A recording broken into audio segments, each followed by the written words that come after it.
We're back at 6:51, time for the morning sprint. We start with breaking news overnight, another mass shooting in the country, this one in Chicago.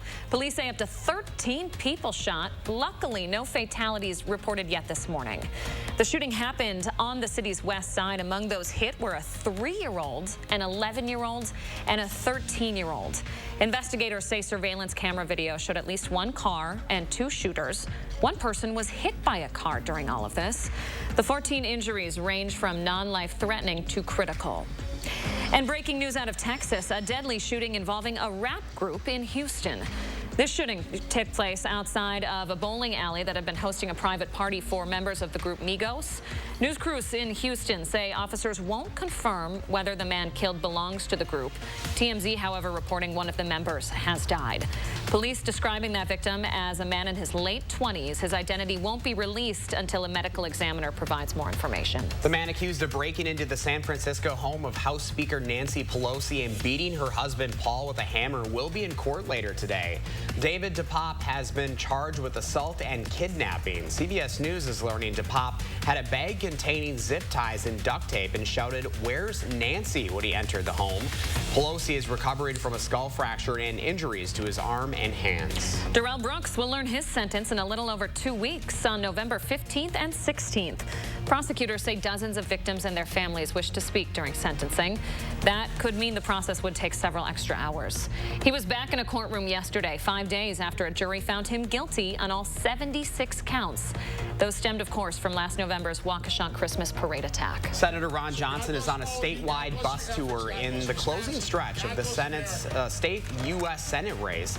The tour goes through next Monday, the day before the midterm election. Making stops yesterday in Portage, Mauston, and Dodgeville, he met with supporters and believes his Senate experience gives him an edge in the race against Mandela Barn. After an impressive week, Wisconsin volleyball is getting rewarded twofold. Sarah Franklin, the Big Ten Co-Player of the Week after posting a match-high 21 kills in the sweep of #1 Nebraska. With the Badgers beating 2 top 10 opponents, they now move up in the rankings, now 3rd for Wisconsin in the AVCA top 25 poll. The Badgers hit the road Thursday for a match against Illinois. Lots of happy trick-or-treaters with full bellies and buckets this morning after stopping by the White House last night. President Biden and First Lady Jill Biden doled out candy to kiddos for Halloween. It's the first time the Bidens have welcomed trick-or-treaters to the White House. They were in Europe last Halloween. Some 5,000 trick-or-treaters stopped by. Do you have a full belly too? You better believe it.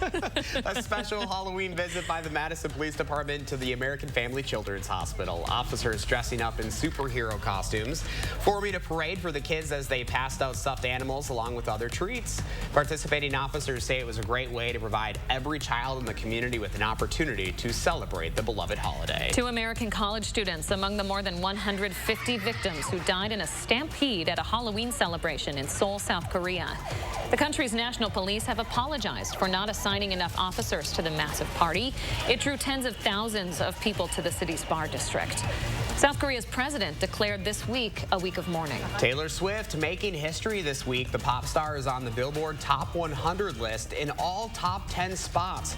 It is the first time an artist has occupied all 10 spots and the first time no male artist has been on the list. Her single Anti-Hero leads the string of hits from her just-released album Midnights. In fact, all 13 of the songs on Midnights are in the chart's top 15. Delta airline pilots could soon be going on strike.